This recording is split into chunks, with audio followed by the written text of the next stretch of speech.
Hello, and welcome to or welcome back to How to Change the World, the podcast that equips change makers with the lessons, tools, and inspiration to drive meaningful impact. I am Catherine Alonso.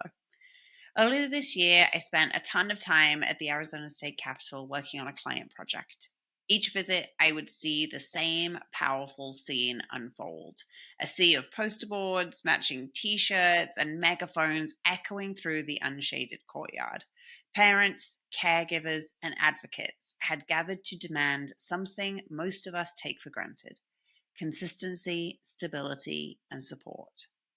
They were fighting to protect supplemental funding for the Division of Developmental Disabilities, DDD, funding that, without renewal, would mean essential programs shutting down for weeks or even months. And for families who rely on those services every single day, that gap would be devastating.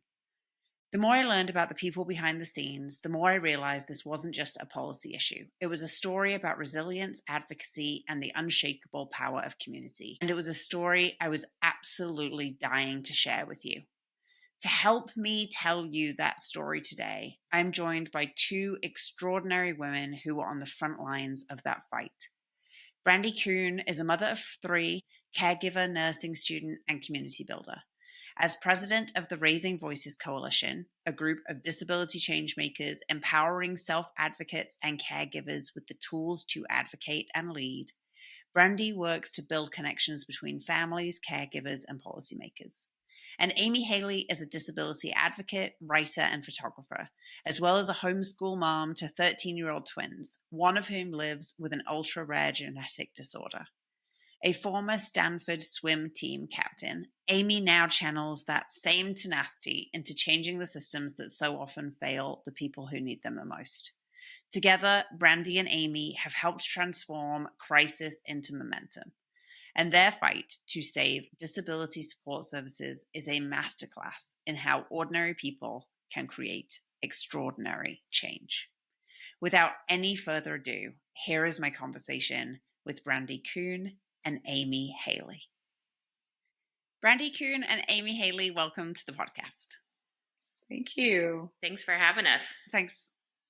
Brandi, let's start with you. What I would love to know is a little bit about your journey into disability advocacy.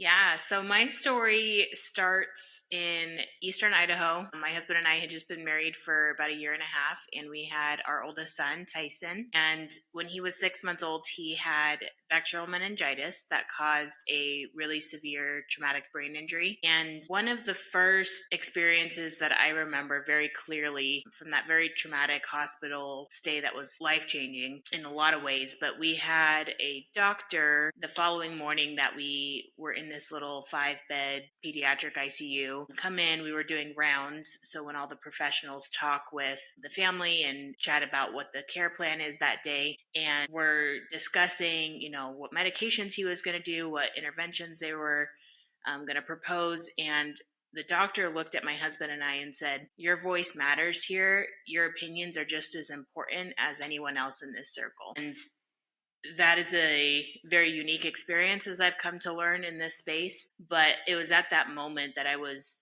24 years old. Mm-hmm. And my husband and I, he was in college still. I had just graduated, and we were learning that we were just as important. Our voices were important because we knew our son the best. And that was really critical in forming me as an advocate to understand that I could stand up in really hard spaces and recommend things. A few short weeks after that, I was running a care coordination meeting with like 30 different specialists and asking questions and proposing ideas. And that's just really carried that throughout my son's experience, whether that's been in school settings, whether that is with state services, whether that is with education. It just, all of those things play a role in me learning how to best represent him and ensure that he receives the best care possible. So that would probably be how my beginning of my advocacy was formed on an individual level. And then on a more global macro level in 2021, I was a co-founder of Raising Voices Coalition, and we have done several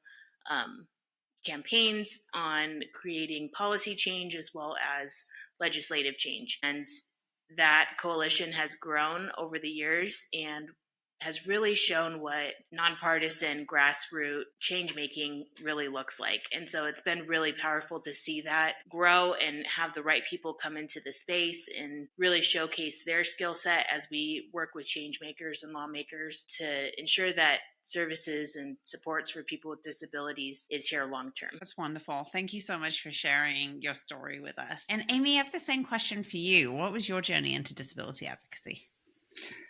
Thank you. Yeah, so my journey is a little bit different from Brandi's. Like she said, that was a unique experience that she had. My son, I have twins, Grace and Caleb. They're 13 years old. And when he was born, I knew something was wrong. I don't know whether it's just mother's intuition, gut feeling. I could tell something was not right. And as he got a little bit older, I noticed more and more milestones that were being missed or delayed, but he just also wasn't moving his body like what I anticipated. So I brought it up to his doctor multiple times. He got sick several times, and I took him to the emergency room, and we got discharged over and over again. I was told that twin moms tend to have this response where we compare our children, and so we tend to get, I think, a little over paranoid was the thought process.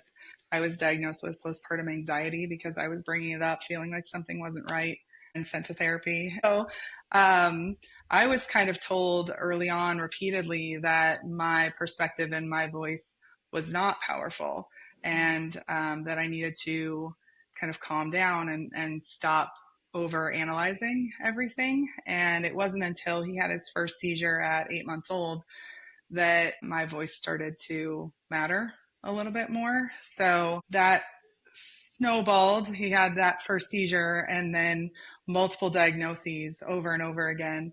I still, for years, felt like the medical profession discounted my perspective of what was happening with my son. And even within disability services from the state, I felt like what I thought about what would be best for him wasn't all that empowered in the decision-making process. So my voice was built from a place of resistance. I felt like I had to get louder. I had to fight harder in order to ensure that I could advocate effectively for my son, because I really wasn't able to advocate for him for so long, feeling like I was over paranoid or I was making too much of things. And once I started seeing repeatedly that what I felt and what I thought was playing out, that the things I was concerned about were actually happening, I started to realize how important my voice actually is. And that experience of repeatedly advocating and being shut down over and over again has built in me this endurance and a willingness to fight for him. And that kind of just expanded, especially this year. So when things started happening with our local government this year, I realized at that point that for the past 13 years of my son's life, I was kind of drowning in a lot of ways. I focused so much on advocating for him individually. I was just grateful that other parents were out there advocating for people like my son so he could get the services that he had. And then when this year came, even though my son has been sick and struggling, I felt like I had the support that I needed to be able to step outside of just advocating for my family and my son and bring those skills that I had learned over the last 13 years and that empowerment and endurance to a bigger table and make sure that the voice that I have is not just for my son, it's for other kids like him, adults like him. It's important. So a little bit of a different experience, but got us to the same place. Well, I find it really fascinating. I think it's so interesting that you've had these yin and yang experiences in learning that your voice matters and what you can do with your voice, that was such different experiences, but led you to your paths overlapping and working together in this way. So the changes that you were referring to, Amy, was this legislative fight this year in 2025 in Arizona over funding. And I had spent a bunch of time in the legislature this year for a different reason. And this is how I became aware of Raising Voices Coalition and the work that you were doing, because you guys were everywhere. There was signs everywhere and protests everywhere, and your voice was heard, but also your physical presence was just so palpable at the legislature. And that's when I knew, just from sort of learning about it by passing through the courtyard, I knew that there was a really good story here to be told. So, Amy, why don't you tell us a little bit about the gap in funding that emerged and what it was that was being fought over? Yes. So January is when it really became public what was going on. And the Division of Developmental Disabilities had a request for supplemental funding. So additional funding was needed to get DDD through the finish line of this last fiscal year. And so those supplemental requests come through frequently, especially for service-based programs like DDD. But this year, the legislature pushed back. And instead of approving the supplemental and ensuring that the disability community had the services that they need through the remainder of the fiscal year, there was a halt and a resistance to approve the necessary funds.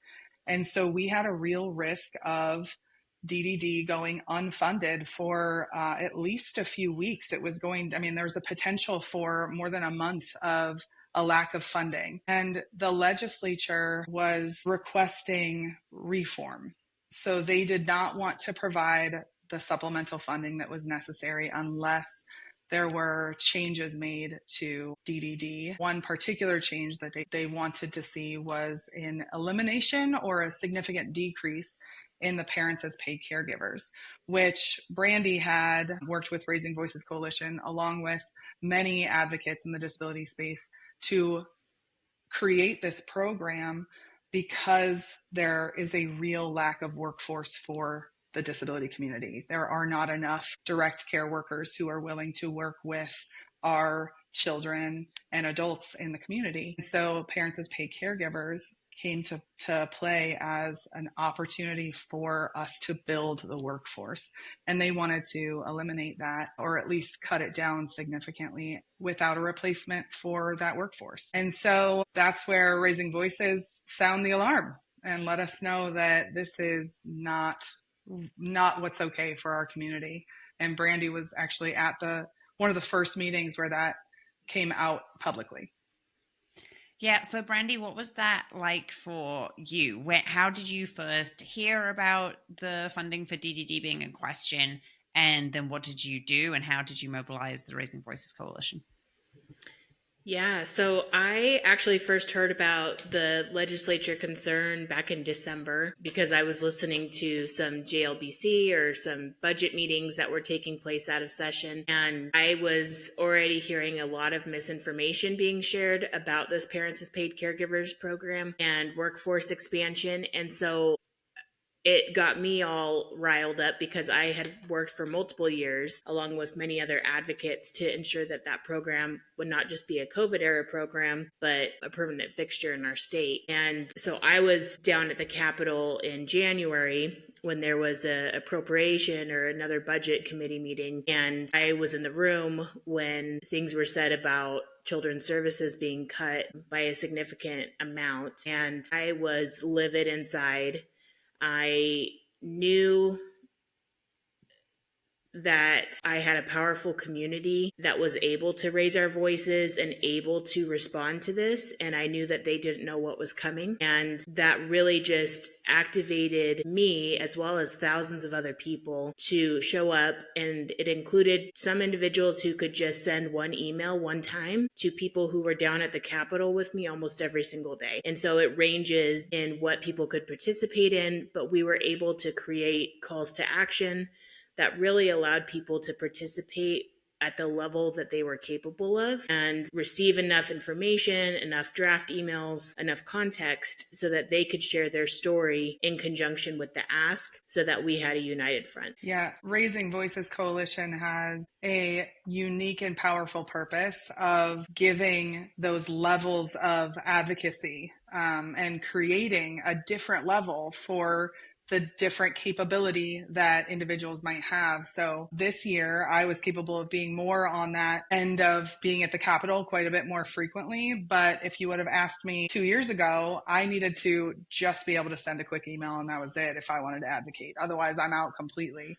So the fact that she was building in these opportunities for people at every level of ability and time to actually participate in advocating for this community has been such a win. And it's such an important purpose going forward because as we saw, like you said, some people were down there all the time, Catherine, and then there were others who, especially in the disability community, could not get down there frequently or at all. And so I think that that was a huge piece of the success that we saw this spring was because so many people were able to participate at so many different levels. Yeah. Brandi, those different levels of advocacy and different ways to engage with raising voices, was that intentional from the beginning? Like, how did you know to do that? That's a great question. I don't know if I knew to do it instinctually or if I was taught, but one of the patterns that I developed in 2021, 2022 was, okay, let's have multiple calls to action. Let's have, a sample email and you can send it to these people and that will make a difference. If you want to make phone calls, this is who you can call and what to say. If you want to submit public comment, here's drafts on what we suggest that you submit for public comment and how to do that. If you're interested in reaching out to media, this is how you can go about that. And so what I always tell people is, yes, I'm building campaigns and I have an ask. And if you disagree with me, go for it. You go advocate, you do what you want as well. You use your voice in the way that you think is best suited for your family. I don't think I have all the answers, but what I do really well is build in action steps that anyone can take to ensure that the message is getting out there in a uniform and constructive manner. And one way I learned that really early on was one of the very first action steps I did in 2021 was building out a change.org petition. And, I thought that was a fantastic idea. That's what I had seen on social media before. And we had done this whole campaign. We had gotten like 10,000 signatures. We were like, oh my gosh, we're doing the thing. And then I reached out to the actual, leadership in state departments and they're like, yeah, it doesn't mean anything. And so it was a lot of trial and error of okay, what actions actually move the needle? And then honing in on those things so that people's time is used very effectively versus just spinning your wheels trying to get something to move when it's actually not something that changes public perception. Yeah, it is so important to know what is actually going to reach your target audience. Yeah. Who are they listening to? What are they listening to? What do they actually need? And sometimes I think there's a role for online petitions. I think that sometimes, the example you share is a really good one. Sometimes, though, you just need people in front of the decision makers. Yeah. Which leads us really nicely back to this legislative session in Arizona. The alarm was sounded and you started to advocate for the supplemental funding and against the changes that were being demanded within the political structure. Brandi, where did you start in terms of the base of political support? Who were you working with? Yeah, so I learned a lot this last legislative cycle. I primarily started having conversations. I was literally in that room with members of the Appropriation Committee, and I just started reaching out to people on both sides of the aisle, and I started having a few meetings with Republicans and a few meetings with Democrats. And by and large, the Democrats initially were very, very helpful in helping me understand the processes and what was happening and what was typical and what was not, and how to go about making the right type of noise. And so that was really helpful early on. And we also were very cognizant that we have a Republican majority in our state legislature. And so understanding how to reach across that aisle and to bridge that gap to ensure that we were talking to both sides and that we were sharing why these disability services and this money that we were asking for was so critical for both sides to care about and not just have it be partisan. So January, February timeframe, we were seeing support from the Democrats, particularly in the House, but we were not getting much support from the Republicans. Honestly, honestly a lot of closed doors and a lot of just this has to happen and not a real appetite to negotiate. And so that feeling of we have some support on one side of the aisle, unfortunately it's the minority, and we need to be able to get support from the majority in the legislature, and we were getting crickets or turned away, unfortunately, at one point in time. How did you turn the winds of change on that? I think that this is a really critical turning point that happened. So we had so many people who were reaching out, like Brandi said, Raising Voices had sounded the alarm, and so many individuals within the community were reaching out to their legislators, to anybody that they could find. We had press involved. I had sent out so many different emails and made phone calls, and I had people from the Democrat Party who I could talk to all the time, and I knew that they agreed with me. But that wasn't changing anything. Every Republican that I reached out to, I didn't hear from. And my daughter, Grace, who is 13, watched this all happening. So she had come down to the Capitol with me multiple times. She sat in a couple of different appropriations meetings. She came down for the Disability Day at the Capitol. And when she was at that particular event, they gave her a piece of paper that had the legislators' emails and her district and her district's legislators. And without me knowing, she took it upon herself to email her District 13 legislators. And she showed me after she sent the email, and I was like, wow, you spelled several things wrong, but that's okay. We're going to just roll with this. It's fine. We'll see what happens. I wasn't super hopeful about it, but she had requested, particularly of Representative Willoughby, if she could get a meeting. And she told her she wanted to learn more about her role. My daughter Grace had done her own research, found out that Representative Willoughby was a nurse, and asked her questions about her time as a nurse, and said that she just wanted to get to know her and talk about some things with her brother who has disabilities. And then at the bottom of the email, she said, can I get a meeting with you, and can my mommy come? And also my brother, and plus my Nana, who is one of my homeschool teachers. So this is in the email, and I just thought it was the cutest thing I've ever seen. But, I just went about my day. She got a response, and Representative Willoughby wanted to meet with her and said, yes, your mom and your Nana and your brother can come along with you. And so we had a meeting with Representative Willoughby, and this was the first Republican that I had had a chance to speak with. And I told Grace she was going to run that meeting because it was hers, but I asked if she didn't mind at the end if I kind of came in with a couple little questions myself, and she said, that's fine, you're allowed, Mom, thanks. So Grace ran the meeting and did a fantastic job. And at the end, she said, my mom has some questions for you as well. So I had the opportunity to kind of talk a little bit with Representative Willoughby at that point. And she said that, she'd like to know more. So I followed up with an email, and that is what started that relationship, because my daughter decided to reach out. From there, we met with Representative Willoughby multiple times. She had a lot of questions. I had a lot of questions. And then eventually, after she put in a amendment to a bill, she was willing to meet across the aisle. And that's what made the difference. Yeah. That's incredible. I mean, I think that working across the aisle is always difficult. In this economy, it is particularly unheard of that there is Republican and Democratic collaboration on any issue, but particularly on tough issues. And so what do you think made the difference here? Why did it happen in this occasion? I think just to add a little bit to that story, we also had an opportunity to do a roundtable with Governor Hobbs and several Democratic legislators. And there was probably, 20 different stakeholders within the disability space there. And I brought my daughter. Yeah, Grace was there. Okay. Caleb was there.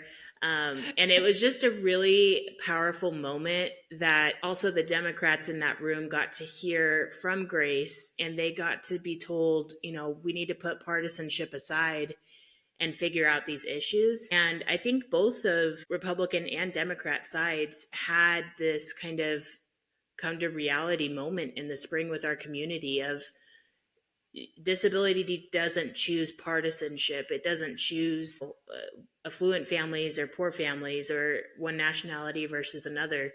And it impacts everyone equally. And everyone is one accident away of having to be reliant on these supports and services. So having a 13-year-old call all of the adults in the room to a place of compassion and really seeing the issue for what it was extremely impactful. And I think that's what really moved the needle, along with, our advocacy, our sharing of what these programs and services were for and how they would make a difference in the lives of our loved ones was extremely impactful. But Grace's story really was kind of this pinnacle moment of us all coming together in these thousands of voices and listening to our children and ensuring that we create a future that's grounded in what is in their best interest.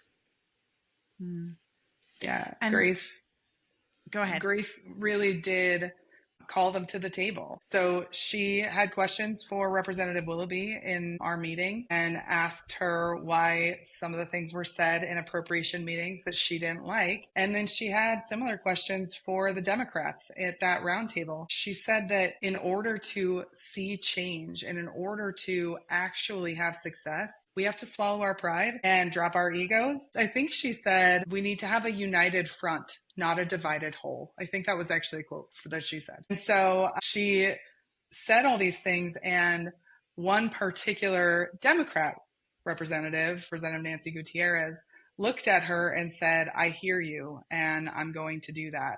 And so what the outcome of it was, we had two people from two different sides who were willing to say, I don't need to win here. I need to negotiate. And that means that no one should be perfectly happy, that we actually have to come to the table and be willing to look at balance and find what's right, not what wins. So I think that was a really powerful moment. Thanks, Brandi. And having watched this process and Grace be such a powerful, and it sounds like a very articulate advocate for the outcome that she knew was right, what did you each learn from Grace about how we advocate and how we bring people across the aisle? Yeah, so for me, it was absolutely that balance. I just have this, innate feeling that I know what I'm talking about all the time. What Grace brought was the power of humility, the importance of saying, you know what, there's another aspect, there's another perspective. Don't just think that you know what's best. Let's hear from around the table. And when she challenged the Democrats, who, all of us there were feeling like these Democrats are supporting us and we're just so grateful. She said, you guys need to swallow your pride. You need to check your egos and go talk to the other side. Don't just tell them that they're wrong. Tell them that you're willing to consider where they're right. And that was really powerful in the way I think about advocacy. It has changed a lot for me. She's taught me quite a bit. Brandi, how about you? Yeah, I've often said I want to be Grace when I grow up. So she has been a big inspiration for me as well. And just hearing her story as a sibling of an individual with profound disabilities and understanding her perspective and that these supports and services that we were fighting so hard for allowed her to have a childhood where her mom could be present some of the time with her. It allowed her to have a childhood where her brother learned not to hurt her when he sat next to her. And those things are not light in this world when you are dealing with profound behavioral concerns, when you have multiple children in the household that you're trying to raise and you're navigating multiple hospital stays a year and things of that nature. And just her witness of why these were so important, and they were so much bigger than the party issues that were being discussed out front, was extremely impactful to me and keeps me grounded when I put forward initiatives or when I say we're going to support this as a coalition, because those stories matter and those people's experiences and those families matter. And so that's what I took away from her. Well, it sounds like Grace has a long career in advocacy if she wants it. I think she does. And so the supplemental funding was provided. DDD received the support that it needed to provide these critical programs. And wouldn't it be nice if that was where the story ended? But one of the things that I have learned in advocacy is that there are no final victories. Nothing is ever guaranteed. And there is a next chapter to this story. Before we talk about that, let's take a quick ad break.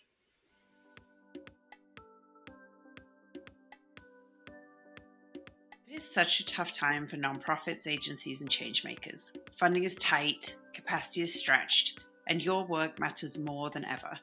And you need communication support that can keep up. That's why we are super excited to introduce our new suite of modular, flexible services, built to help you and your storytelling stay visible, resilient, and connected when it matters the most. Whether you need a quick messaging refresh or adaptable on-demand support, Javelina is here to help you move forward with clarity and strength. You can see this list of services and discounted prices at javelina.co/rapid-response-services. That's javelina.co/rapid-response-services.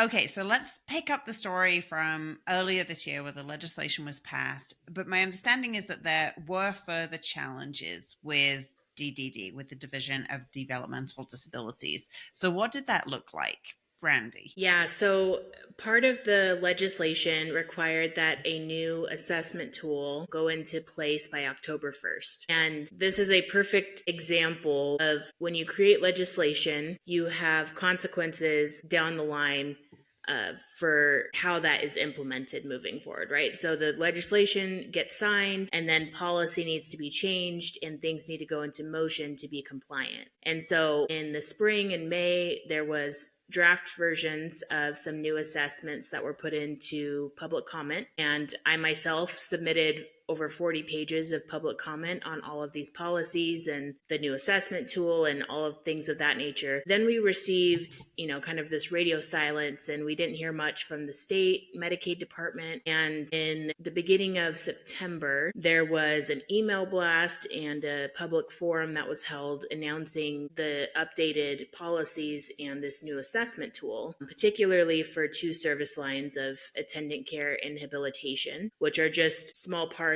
of the services that are delivered through Arizona Medicaid. And we learned at that time that there was going to be hard age limitations and time caps for these services. And both of those things removed the individualized assessment process for these services and inadequately assessed for services across the board versus ensuring that each individual with disabilities was appropriately assessed to meet their needs in their home and community. We saw a disproportionate amount of children, younger children, being impacted really greatly in a negative way by this assessment. So particularly under the age of 10, many children were going to lose the majority of the services that they need and that they have been getting from the state when it comes to habilitation and attendant care. And that was across the board. It didn't matter how impacted by their diagnosis they were.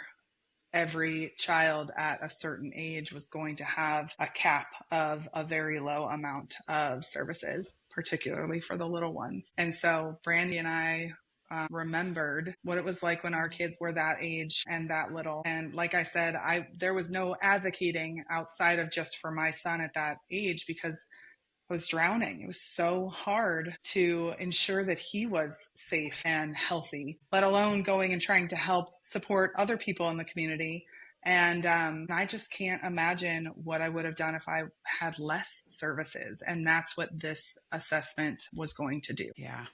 It's so powerful to have that personal point of reference that so many people don't have, and so many of the people making the decisions don't have. So what did advocacy look like at this moment? Yeah, so we started having conversations. We met with the governor's office. We connected with legislators again, but this time we took a bit of a different approach because this wasn't a legislative decision. This was an executive decision through our state Medicaid department. And the approach had to be different. We were going to be asking for changes to policies and rules. And so that means that we had to loop in the Secretary of State and understand the role of the Attorney General's office and make relationships there. And so that's what we started doing is we started having those conversations and talking with attorneys and seeing what potential cases could look like. And in that process, we created a few different calls to action for the greater community to send emails, to make phone calls to certain state departments, and to share their stories again in that really effective, focused manner to those departments and individuals who could make a difference in this situation. And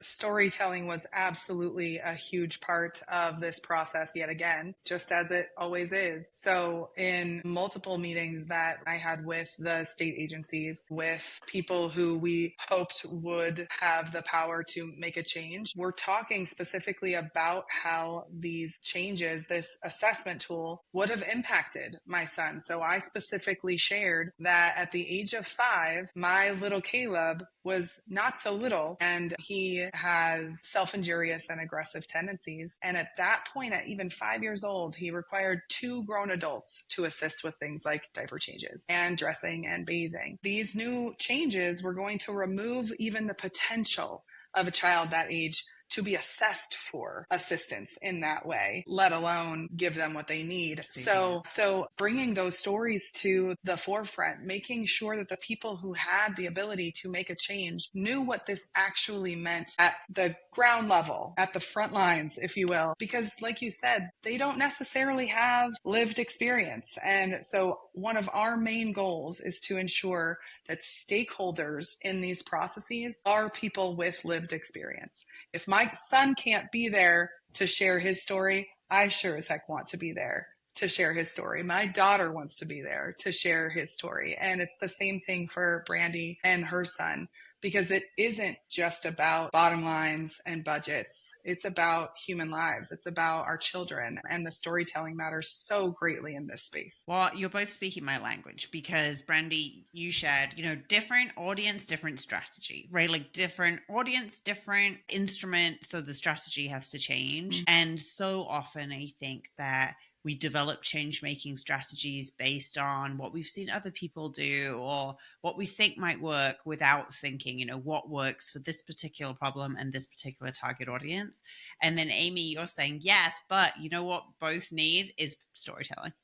You're always going to need, no matter how you are changing the world, you are always going to need the ability to tell the story of why it matters and who it impacts. And I just think this is such an incredible story of how advocacy can look different ways, but that there are those threads that we need through all of it. Exactly. Yep, this has been a perfect illustration. This year, 2025, has illustrated advocacy and all the different ways it can look and feel, and the outcomes that can happen, and what we all need to do together to ensure success and continuous engagement. So I think that this is a really important story to tell. Yeah, agreed. And just to not leave it on a cliffhanger, after the announcement in September, we advocated really, really hard for over 6 weeks and talked with those decision makers, and we shared our stories with the media, and we ensured that they understood the impacts that these hard age and time limitations would really have on these individuals with disabilities. And it didn't go well at first. Well, no. That's important. Many times. Over and over. Yeah. So we were told endurance, no many times. Relentlessness. Yes. And ultimately, last week, the governor's office made a press release announcement sharing that they were instructing Arizona Medicaid to go back to the drawing board and to redo these assessments so that the appropriate exceptions can be in place, and that we were really looking at ensuring sustainability and equitable implementation of these services for this population, which was not in that first draft. So even though the new assessment did roll out on October 1st, we still kept pushing. We were still present. There was a lot of people behind the scenes putting pressure in a lot of different ways. And those resulted in an impact where change is being done and improvement is taking place with these policies and rules that serve this population better and are still compliant with the law. Yes. Well, congratulations to you both. And thank you for your advocacy and all your efforts. And I think if this conversation's taught us anything, is there's no finish line. And so what is it, other than what we've talked about already, storytelling? I'm curious, what are the lessons are you taking away from 2025 about how to advocate? Relationships are key, whether that is within your own community, whether that's with people within positions of power. Those relationships are extremely important. And what I have learned as a leader in this space is that is not an easy place to be and make decisions and to help encourage and build people up. But it's also extremely critical in forming that community and building that trust so that we can have a collective voice, even if we come from a wide variety of backgrounds. And that doesn't mean everyone's going to be happy every single time with every single approach, but being willing to have those conversations and find where we have commonalities is extremely critical in whatever the next phase of advocacy looks like in this space. And I think just an offshoot of that for me has been the importance of really nonpartisan perspective. So ensuring that we are building relationships equally across the aisle, listening to one another, being curious, and asking questions to ensure that we're gaining new perspective. Silos are the worst thing that can happen for our society as a whole. So those relationships should hopefully help to inform more curiosity and therefore a broader perspective on what is actually right and what we can do. So outcomes change when we start to listen to one another. What you think is the best outcome is not necessarily the best outcome. I learned that from my daughter for sure. And it's played out so much in the last year of making sure that we're crossing the aisle, we're listening to one another, and we're asking questions. I love that. I love that so very much. I am so grateful to both of you for your advocacy and also for sharing this story with us. I think there is so much here and there's so much to be learned about how you advocate and how you make a difference and how quote unquote normal people can make a difference, because I think that oftentimes we think when it comes to being at the legislature or talking to Medicaid or convening with the governor, that you have to have a certain level of power. And I think that the story you shared with us today and the very existence of the Raising Voices Coalition shows is you don't. And you have to go in there, and actually sort of beautifully leads us all the way back to the top of our conversation. You do have to go in and demand your voice. No one's going to give it to you, but it's possible. Yeah. And I would add with that, up until the beginning of September of 2025, Raising Voices Coalition operated with zero funds, which is very unique in advocacy or lobbying or anything of that space, right? And we just launched our memberships. We just launched our trade association within Raising Voices Coalition. And so we're building out that so it's sustainable for those of us that are leading those efforts. But it is possible to do it without money. It is possible to create community. It's possible to create influence. And your average everyday person, I'm a mom who lives in a suburb, who drives a minivan, you can make a difference. And it's not only those people who make it their career that have a voice in that space. 100%. The volunteers in all of this made the change. We're the ones who made the difference. 100%. And that is a beautiful story to be told. And I hope that it makes an impact on other people like me who felt like, I'm not capable of becoming a disability advocate. I don't have the time. I don't have the space. I don't have the mental capacity right now. And the actual truth of it is that's not true. That there is a way for each and every one of us to get involved, and the empowerment of watching your voice make a difference changes lives. It absolutely does. Well, and I think that one of the other things I love about our conversation is sort of emphasizing that advocacy can look different ways. You had talked to Amy about, for me, I was advocating for so long for my family, for my son, that I wasn't advocating for policy or legislation that impacted lots of other families. But that is advocacy, and you learned all of those skills. And then sometimes all the different levels of advocacy and steps to advocacy that you provide for people, Brandi, it allows us to come in and out, right? Like you can't, because things happen, life changes, and sometimes you can give so much time and energy to something and other times you can't, and you have to rely on other people to do that. And so being able to build advocacy communities that allow us to support one another and stand in each other's gaps is so important. Yeah, agreed. Okay, well, let's wrap up with our quick speed round. I'm dying to ask you guys. So first of all, I would love to know a great book that has informed your change making. Brandi? So mine, it was actually sitting next to me at my desk. So it's a Changed Mind, and it is by David Byer. And it really just showcases that oftentimes we are in our own way and we can make that choice. We can be the change maker in our own life while also changing what our life and circumstances look like. And so we have that capability and the capacity, and it's all about going and getting that. I love that. Amy?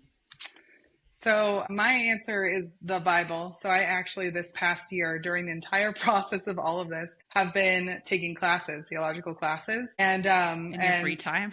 Yeah, in my free time, studying the hermeneutics and really digging deeper into the Bible than I have at any other point in my life. And I can tell you, it lined up perfectly because I think that keeping myself grounded and my feet planted in my faith and ensuring that God was at the center of every conversation that I had, every decision that I made. There was a group of us who were praying for one another throughout the entire process. And I think that in my opinion, made a huge difference to the outcome. And it ensured that we kept ourselves humble throughout the whole process, that we are trying to do the absolute best that we can, but we're not in full control, and that also matters. And so that humility being at the center of everything was really important for me. So important. Who is one change maker who inspires you? Amy? I'm going to have to say Grace Haley, my 13-year-old daughter. That girl teaches me every single day. And, you know, I don't think she would have called herself a change maker, but man, have I watched her move mountains, and I am just so proud of her. You should be. Brandi, how about you? I'm going to say my mom. My mom, I am the oldest of 5 kids, and I saw at a really young age my mom step in and be an advocate for me in the school setting. She knew I was really struggling. I didn't read or write until I was 10 years old, and she stepped in and helped navigate systems and programs and services that would help support me to be able to thrive and to use my skills and capacity despite the struggles I was facing. And it really taught me very, very early that I mattered and that parents have an extremely important role in the lives of their children. I love that. And Brandi, what is one daily habit that keeps you grounded? I would say meditation. I love listening to like yoga nidra sessions on YouTube. Oftentimes will be like, I'm taking a 20-minute break and I'm running away from my 3 children and just laying in a bed under a heavy blanket and doing that. It's really, really centering for me because oftentimes I just get in my head or wrapped up in the daily, you know, events, and it's just really grounding for me. Yeah, I hear that. Amy, how about you?